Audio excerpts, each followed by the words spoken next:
Hey everybody, it's me Margaret, and today we're talking about sizing crochet hats, top-down crochet hats to be exact. And whether you are trying to make a project for yourself or whether you're a budding designer, understanding this concept is absolutely crucial. It seems as though we should be able to just follow a pattern or follow a video tutorial and come out with the exact same project that the designer did, but unfortunately that's not always the case. Now, seasoned crocheters know this and they know what to do about it, and I'm going to share some of those tricks with you today. So let's get the easiest, most obvious solution right out of the way, and that is to count your stitches after each row. And if you'll notice, most crochet patterns will have the stitch count written in parentheses after each line. So after you work one line, make reference of it and then count to see if you've gotten enough. Now that gets easier with practice. Beginner crocheters might have difficulty reading their work. And what I mean by that is being able to look at your work and see what type of stitch you have, where it's put. You know, did you put it in a stitch? Did you skip a stitch? Sometimes you inadvertently put two stitches in one stitch. That comes with experience. Once you learn how to read your work, that will lessen. Practice makes perfect. It may help to think of your stitches as little plants. Stretch your work a bit and look for the roots of each stitch. You can see here that there are two in one stitch and one in the next. Two in one stitch and one in the next. You'll get used to it. After a while, this is second nature. Now, two of the most common ways to do crochet hats would be continuous rounds where you never stop and join. I really like those best because I don't like a seam. This one has a seam right here. I'll zoom in on it in editing to see if you can see it better right there. I don't like seams, so I usually avoid them whenever possible. But if you have a seam like this, usually for stripes and things that need to be even, you are going to have to join, and knowing where to join and what's happening can keep you from adding stitches in there. Knowing where to crochet after you join is tricky, so I'm going to link this tutorial below. It'll clear up the mystery of how two become one. Common problem, but easy to fix once you understand what it is you're looking at. Now, another thing that can trip us up is the actual yarn that you're using. Now, yeah, the pattern or the video tutorial is going to tell you what yarn they used, and they'll say something like number 4 worsted. Okay, well that's great. Whether you may have some of that on hand that you don't want to buy the exact type of yarn that they're using over there. So fine, that should work, right? Well, maybe. What you're looking at is the same pattern, done with the same hook, but with different yarns that all call themselves number 4 worsted. These side-by-side comparisons make it perfectly clear that yarn choice can affect sizing. Now, these pictures are from a wonderful blog post by Planet June, all about this very subject, which, of course, I'll link below. Now, another thing that can really mess things up is gauge, and that is a dreaded word. For example, this little hat that I'm putting on here is a Snappy Tots pattern done by Heidi Yates. She has some of the cutest little patterns that are just comical and fun to do. So the first time I ever tried one of her patterns, they came out huge. Why? Because I didn't check my gauge. Now, Heidi's patterns are very professional. She does include a gauge swatch on all her patterns. This is a free pattern that we have here, and you can see where she did include the gauge. Now, what that is a measurement of crochet and how many stitches are within that measurement. And if you can match that gauge, then you know that your gauge is the same as the designer's, or that you can control it to be the same as the designer's. When I made my first Snappy Tots pattern years ago, I didn't do a gauge swatch, and I just came out with this giant pattern, this giant project. But now I know what to do about it. And you know what? To this day, I don't do gauge swatches on crochet hats. I would need to on, say, a sweater or something like that, but I can get around it with a hat, and I'm going to share with you my tricks in a minute. And with that gauge swatch, obviously, if yours is smaller than what the designer did, then you'll need to go up a hook size so that you can make each stitch a little bit larger. But if your gauge is larger than what the designer gave, then you'll need to go down a hook size. And sometimes you'll need to go down 2 hook sizes. As a matter of fact, Heidi's gauge for Snappy Tots patterns and my gauge are so far apart that I do have to go down a couple hook sizes or alter the pattern with the stitch count. And it's easier than you think. We'll get to that in a minute. And just a little tidbit that goes with that. If the pattern that you have gives you only one size, you can get sizes on either side simply by changing your hook size. Go down for a smaller size, go up for a larger size. Works most of the time. Now this next part is really important, and this is to understand top-down crochet hat construction. If you already know all this, then you can skip ahead to the next chapter, as YouTube calls it. I call it a timestamp, and it's going to be down in the description box below.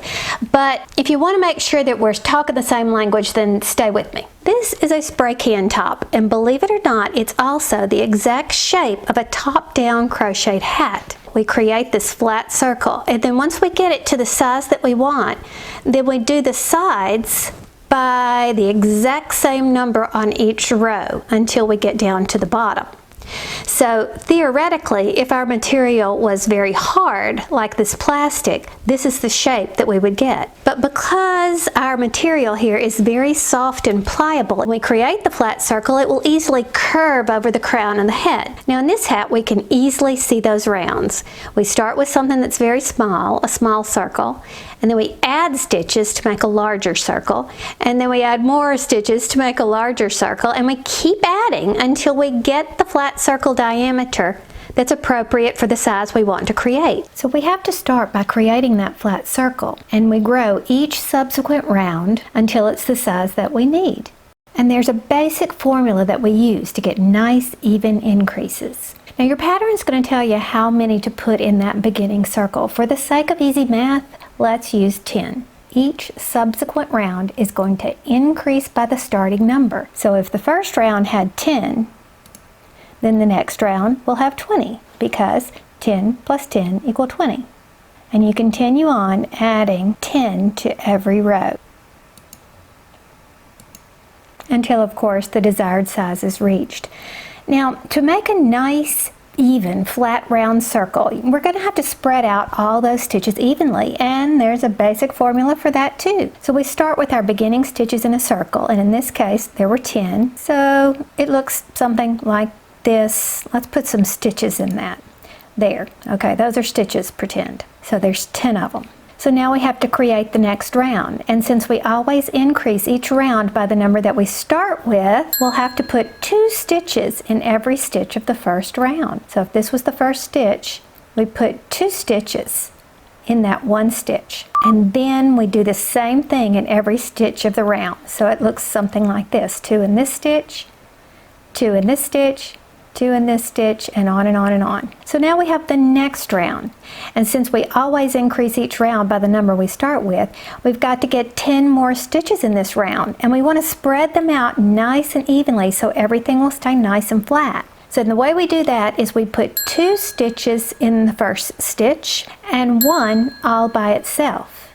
And that way we're increasing our stitch count to 30. So you have a little pattern you're created: 2 in this stitch, 1 in this stitch, and you're going to repeat that all the way around so that it looks kind of like that. So another way to look at it is you're doing a pattern of 3 stitches 10 times. 3 times 10 is 30. 2, then 1, 2, then 1, 2, then 1, 2, then 1, all the way around. So now we have to create the next round, and since we always increase each round by the number we start with, we're going to have to get 10 more stitches in this round than were present here in this round. And we need to space them out, spread them out evenly so that it lays nice and flat. Now, if you were good at recognizing patterns in your kindergarten class, then you've probably guessed what we're going to do in the next round. If the last time was 2 in one stitch and 1 in the next, 2 in one stitch and 1 in the next, then you can guess that this time it's going to be 2 in one stitch and then 2 by themselves. Well, you do 1 in the next 2 stitches. Okay, so it's 2 in this one, 1, 2. We'll do 2 in this one, 1, 2. 2, and this one 1, 2. You get the pattern. And you're going to continue on with your kindergarten patterning skills with every subsequent round. So you'll know that this round would be 2 in 1 stitch and 3 by themselves. So it'd probably be written 2 in 1 stitch and 1 in the next 3 stitches. That's what that means. And you continue increasing in that same pattern until your desired size is reached. So you can see, in order to get 60 stitches, what we did here was 2 in this stitch, 1, 2, 3, 4, all by themselves. Creating this flat circle is where you get your sizing. How many rounds you go will determine what size of hat you get. And how do you know what that is? Well, you need 2 things. You need something to measure with, a ruler or a measuring tape, and you need a hat sizing chart, and I'll provide a link to that in the description box below. Now you'll notice that this hat sizing chart does not go by row count. What it goes by is measurement. That way you can use this chart for any stitch that you might do, whether it's a single crochet hat, a half double crochet hat, whatever, it doesn't matter. What you're looking for is the size of the flat circle, and we measure not the circumference. If you'll remember your elementary school math, circumference goes all the way around. We're measuring the diameter, which goes from one end to the next, straight across the middle. So you'll measure like that. So what if we wanted to make an adult small medium hat? We'll follow across the chart and we'll see that we need a flat circle diameter of 6.5 inches. So whether we're following a written pattern, a video tutorial, or designing our own hat, we'll do those increased rounds until our flat circle diameter reaches 6.5 inches. And then we're going to stop that increase process. So now that you know that little tidbit of information, what if you were in my shoes and you found a designer that you love whose gauge is much larger than yours is? One of the tricks would be not follow the printed size. You know, newborn and children and preteen and adult. I don't necessarily do that. I pick one and then I begin. And I'll watch that flat circle diameter grow and I'll measure it. And when I get to the size based on the chart that I'm going for, then I'll stop those increases, whether it says so in the pattern or not. And then I'll pick up for the body of the hat. And that way I know no matter what, I'm going to get the right size for my hat. Now, also you'll need to notice that same chart will give you a length, and that is from crown to ear. So you can keep an eye on that measurement as well. So when you take that tape measure and you measure from crown down to the end and you see if it matches on your chart, you'll know when you can stop. You don't necessarily have to do exactly what's printed in the pattern. Unless of course you did your gauge swatch, you're matched and you're ready to go, and then follow the pattern exactly. So now you've got the chart, you understand how to measure that flat circle diameter, and you can get a good fitting hat every time. With most yarns, it doesn't work for bulky. Yes, there's an exception to every rule, it seems like. Bulky and super bulky will require one extra thing for you to remember, and that is just go an extra round. And there's a reason for that, okay? Imagine yourself doing, touching your toes with an inner tube around your middle, okay? You're gonna have to actually reach around the inner tube, okay? That's exactly what's happening right here. We have a flat circle diameter, it curves around the head, right? And when you have bulky yarn, there's bulk. I mean, it's literally raised off of the head, because it's so high and lofty. And so you'll need that extra row, that extra round, I guess I should say, in order to have it curve and fit properly. It takes up more room, just as the inner tube takes up more room.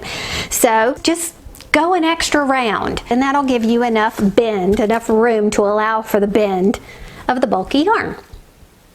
Works like a charm. And I've added a reminder right here on the chart. Those flat circles we're creating need to be flat, ideally, and that means that they don't wave. They just look kind of like a nice little flat disc, like that. Here's one I did where I joined the rounds, and here's one that I did in continuous rounds without joining, and both of them are flat. But what if you do one that comes out like this? Can you see how it's so wavy? I mean, I can push it down, but it still waves, you see?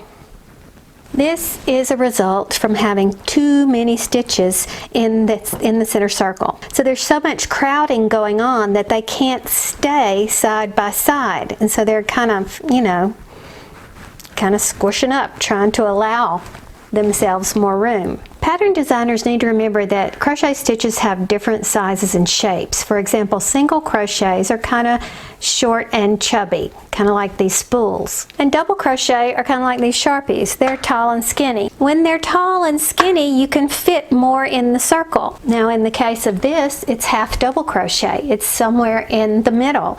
And I had put 12 in there. And for the most part, with worsted weight yarn, 12 is a little bit too much for a half double crochet, especially if I pull the center circle closed. You see that it really curls up, doesn't it? So for half double crochet, I would do 8 or 10. But before you go changing your stitch count, one of the things you could try is to go up a hook size, and that's what I did in this instance. And this is totally going to depend on gauge and yarn, whether or not this is going to work. You can see that it's still wavy. I mean, this one's definitely wavier, but I went up one hook size and it did lay down a little bit. So I went up even more and it does lay down flat. Now you can see how much looser the gauge is, can't you? Let's look at the original. You see how tight that is? And then this one, you can actually see the table through it. So you may not even like that. That might not be an option for you. However, you can do this because now you know about measuring your flat circle diameter. So you can still use the pattern, stop your increases when you reach your desired size, even though you changed your hook size. And just so you can see what hook size does, you can see how the pattern changed in size by changing only the hook size. But even better news is you should have the confidence now to change that center number. If you can see that it's happening and you don't want this look right here where it gets really, you know, open, go ahead and reduce the number in the center circle. Now if you do that, it's going to also change the number of stitches you have in each round. But you understand now how that works, that you're merely adding the same number of stitches that you put at the center on each row. You should be able to do that with a simple pattern design. And what if you have the opposite problem? Instead of your flat circle coming out wavy like this, and it's not flat like it's supposed to be, but instead it's cupped. It's curved like a cup. Well, that's the opposite problem. That means that there are too few stitches in that center circle. So you've got the same options. Try your different hook sizes to see what happens, and if you don't like that, then go ahead and change the starting number so that your flat circle diameter will be flat. And remember, you've got your sizing guide, so it shouldn't be a problem as long as the pattern begins in the basic way. Now, I do have to add that caveat that there are some hats that don't work with this. For example, I did a tutorial for something I call a candy swirl hat, and it's very difficult to size because it doesn't follow this flat circle diameter formation. It's rather unique. So remember that what we've talked about today applies to most top-down hats. And I want to throw in one really, really important lesson. When you start altering somebody else's pattern, okay, and the stitch count numbers are going to be different, sometimes depending upon the pattern, it may be weird. You know, usually it's an even number. Maybe it's an odd number for a reason because you do something funky in order to get this crazy pattern or whatever. Learn how to fudge. And fudging is not cheating. Fudging is an important crafting skill, and it's kind of like a challenge. How can I fix this as imperceptibly as possible? Fudging is hugely important, and there may be times when you just make a simple mistake and you're looking at it and you cannot figure out what it is. But if you could just crochet two together to get your stitch count right again, then do it. It's the hobby. It's not worth fretting over. As long as the correction is not going to be a blaring mistake, you're golden. Fudging is important. So I think I covered everything there is to know about sizing top-down hats, but if you have a question, something I left out or didn't cover or explain clearly, please put it in the comment section below. If I don't know the answer, I'll find somebody who does and we'll get it all squared away. So thanks for watching. Talk soon. Bye.